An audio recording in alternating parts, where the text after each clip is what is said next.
Pues bien, agradezco mucho todo este tiempo que has dedicado y pues bueno, vámonos ya con la recta final y te voy a hablar del tema de óptica. Entonces, hablar de óptica, que es una rama de la física, es hablar de reflexión y espejos, ¿no? Y saber por qué algunos son cóncavos, por qué algunos son convexos, por qué otros son planos, por ejemplo, como lo hacen los fabricantes de algunas televisiones y que de alguna manera eso es lo que pues prevalece para poder dar mayor nitidez a una imagen. Pues vamos a resolver este tipo de incógnitas. Entonces, ¿qué te parece si me acompañas a resolver este último tema? Pues bien, vamos con ese tema, ya es reflexión y espejos. Vamos a verlo desde el punto de vista geométrico. Entonces, ¿cuál es el objetivo? Bueno, primero explicar con diagramas el proceso de la reflexión, absorción y refracción de los rayos de luz. Por otro lado, debemos ilustrar gráficamente una reflexión de luz de espejos planos, convexo y cóncavo.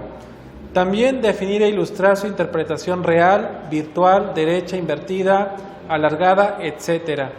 Y también usar óptica geométrica para dibujar imágenes de un objeto o varias distancias, desde espejos convergentes y divergentes. Pues bien, ¿cómo podemos dar una definición de óptica geométrica? Pues bueno, es el estudio de cómo se comporta la luz. Es útil usar rayos de luz y el hecho de que la luz viaja en líneas rectas. Cuando la luz golpea la frontera entre dos medios, pueden ocurrir tres cosas. Bueno, y aquí ponemos el escenario. Imagínate una alberca, imagínate el aire, imagínate entonces ahora los rayos del sol. Pues estos van a tener, dependiendo las condiciones de estas, una refracción, una reflexión o en todo caso una absorción. Entonces, bueno, este es el comportamiento de estos rayos y bueno, la forma de cómo interactúan dependiendo el medio. Entonces, reflexión, refracción y absorción. Vamos por partes, vamos con la primera. ¿Qué es una reflexión?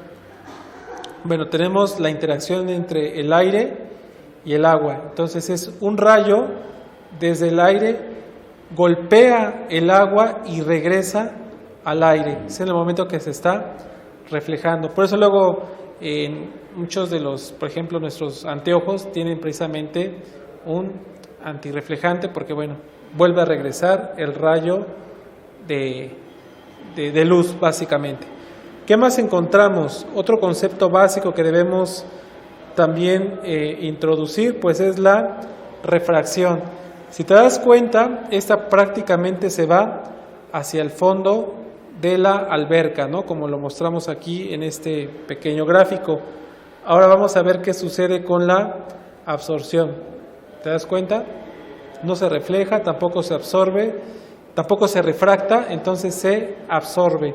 Un rayo se absorbe automáticamente en el agua y no reaparece. Bueno, ese es el ejemplo. ¿Qué más podemos encontrar? Bueno, esos tres elementos en un mismo escenario. Vamos rápidamente con las leyes de la reflexión.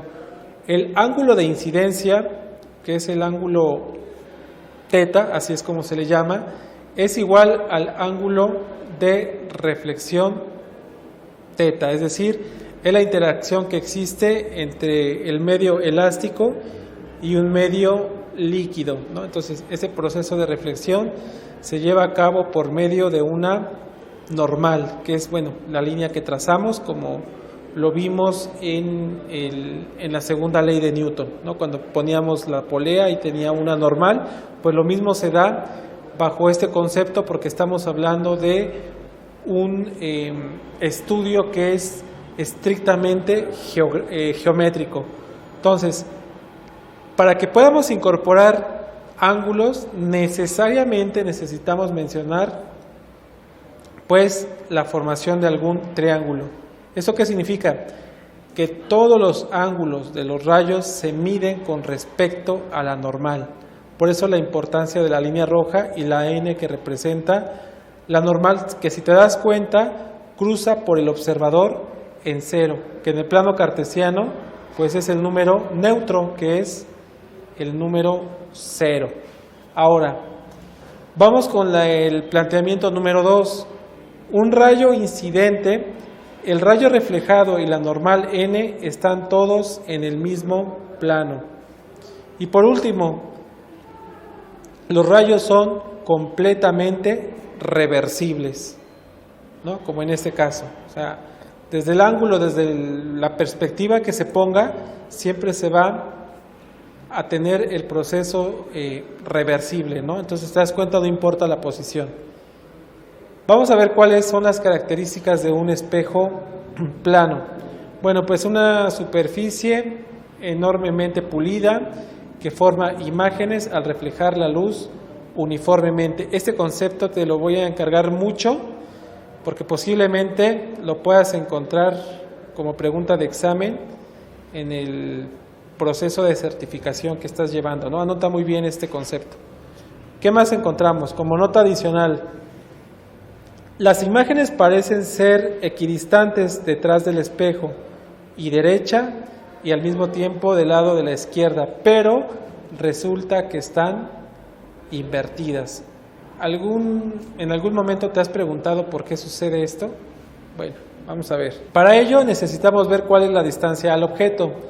Distancia en línea recta, bueno, en este caso la representamos con la letra P, desde la superficie del espejo al objeto. Entonces tenemos objeto y tenemos imagen, y de por medio existe una distancia. La distancia a la imagen es distinta en línea recta, es decir, lo encontramos con la variable Q, desde la superficie del espejo a la imagen. Entonces podemos deducir lo siguiente, que la distancia al objeto siempre va a ser igual a la distancia a la imagen. En pocas palabras, P siempre va a ser igual a Q. Y bueno, estas imágenes, dada la posición del espejo y la perspectiva que yo tenga como objeto real, pues vamos a tener dos tipos de imágenes, la real y la virtual. Las imágenes y objetos reales se forman mediante rayos de luz reales. Las imágenes reales se pueden proyectar en una pantalla. Entonces, las imágenes y objetos virtuales, y en realidad no existen, sino que solo parecen estar en una ubicación. Entonces, bueno, aquí sería importante que visitaras el Museo de los Espejos, y bueno, ahí te vas a dar cuenta de este fenómeno. Las imágenes virtuales están en el lado opuesto del espejo a los rayos entrantes. Entonces aquí juega un papel muy importante lo que es la refracción y la reflexión, porque el rayo simple y sencillamente no se absorbe, se vuelve a regresar, es reversible, como lo vimos hace un momento. Bueno, tenemos el caso de un objeto puntual, en este caso es un espejo plano, y bueno, vamos a ver qué sucede con estos rayos de luz. Aquí tenemos el observador desde un punto de vista plano, y bueno, nos damos cuenta que la imagen virtual y real es exactamente la misma, no varía en lo absoluto por la posición del objeto. ¿Qué podemos deducir? La imagen parece estar a la misma distancia detrás del espejo sin importar el ángulo de visión. Ahora vamos a ver qué sucede con la imagen de un objeto extendido. O sea, eso es cuando representa cierto grado de inclinación. Evidentemente va a jugar un papel distinto al anterior. Si te das cuenta, el rayo pues de luz que toca directamente sobre esta superficie plana se regresa en otra posición. ¿Y eso qué significa? Que aunque tiene un grado de inclinación, la imagen de arriba y abajo de la guitarra muestran inversión de adelante a atrás y viceversa, de derecha a izquierda. Entonces, bueno, la posición por la cuestión de la luz y los ángulos, pues cambian la perspectiva. Términos de espejos esféricos, o lo que nosotros lo conocemos como un espejo cóncavo, ¿no? Desde el punto de vista técnico. Entonces, este se forma mediante las superficies interior cóncava o exterior convexa de una esfera. Aquí se muestra un espejo esférico cóncavo con identificación de sus partes. Entonces, bueno, es cóncavo, representa un eje, que en este caso está de forma transversal, un centro de curvatura, representada por C.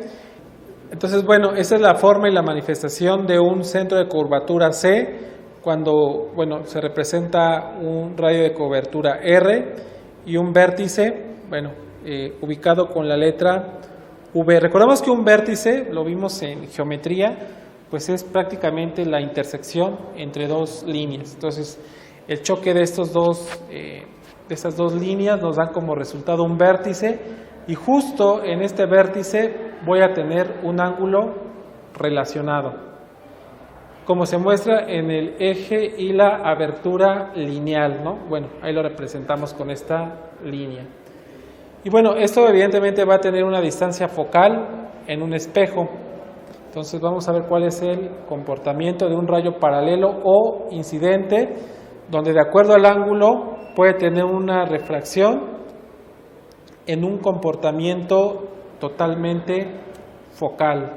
Y lo que normalmente encontramos, bueno, pues es la distancia, y la distancia focal representada por la letra F.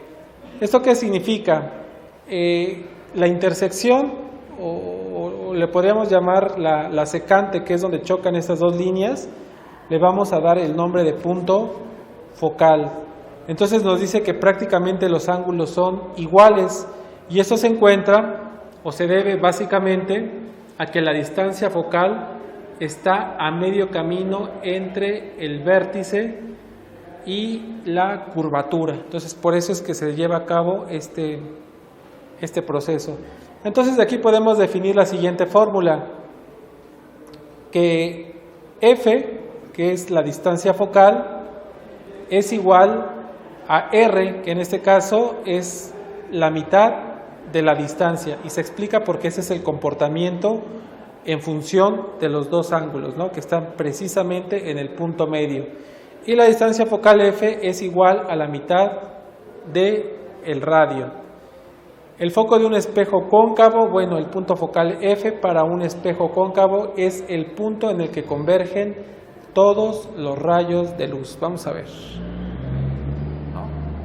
No importa prácticamente la posición, todos convergen en este punto, y bueno, aquí podemos ver cómo se van prácticamente intersectando, ¿no? Este va a ser el punto clave precisamente, el punto focal, efectivamente. Bueno, ¿qué más tenemos?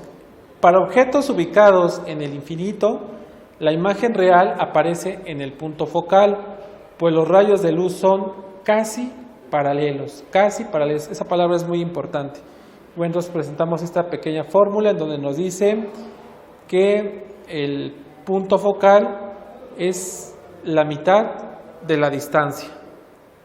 Foco de un espejo convexo, bueno, vamos aquí a entrar con otro comportamiento, y esto se debe en el punto focal para un espejo convexo, es el punto F, desde que divergen todos los rayos de luz, pero esto es con un comportamiento paralelo, tal y como se muestra aquí en esta imagen, ¿no? Entonces, bueno, ahí tenemos el eje y ahí tenemos el comportamiento de cada uno de los ángulos. Vamos a ir poniendo cada uno de los componentes de este proceso. Entonces encontramos los rayos incidentes, por otro lado los rayos que se reflejan, y el foco virtual divergen rayos reflejados. Y el foco, bueno, lo representamos con la letra F. Aquí precisamente es donde divergen cada uno de ellos. Bueno, la formulita pues es prácticamente la misma. Entonces, vamos a ver cómo podemos cómo se lleva a cabo la construcción de imagen. A ver, vamos a poner aquí mucha atención. Rayo 1. Un rayo paralelo al espejo pasa a través de un punto focal de un espejo cóncavo, o parece venir del punto focal a un espejo convexo. tal como se muestra aquí en esta imagen. Bien, tenemos el rayo que incide directamente sobre este punto focal o este punto cóncavo y parece venir del punto focal a un espejo convexo. Entonces, si te das cuenta, siempre va a estar de por medio el objeto. Ese va a ser la pieza clave. ¿Y qué pasa cuando tenemos el contrario, un espejo convexo? Bueno, pues tenemos el objeto desde otra posición y el comportamiento del rayo va a ser de esta manera. Es como si saliera prácticamente. Y bueno, la construcción de imagen para el rayo número 2, un rayo que pasa a través de un foco en un espejo cóncavo o procede hacia el foco de un espejo convexo, se refleja paralelo al eje del espejo. ¿Sale? Entonces, bueno, aquí tenemos el comportamiento del rayo número 2. Y siempre van a tener un punto en el que convergen, en el que chocan. Entonces, a esto le vamos a llamar el espejo cóncavo. Y bueno, la imagen que se refleja, eso va a ser inminente. Y vamos a ver cuál es el comportamiento en un espejo convexo. Tenemos el observador en la parte exterior y bueno, el rayo pues también prácticamente va de salida, prácticamente se va a reflejar. Bueno, la imagen pues se va también a concentrar en este punto. Ahora, ¿cuál es la construcción de imagen para el rayo número 3? Bueno, un rayo que proceda a lo largo del radio siempre se refleja de regreso a lo largo de su trayectoria. ¿Y qué sucede en el caso de un espejo convexo? Bueno, pues aquí está el comportamiento y la proyección en cuanto a la imagen se refiere.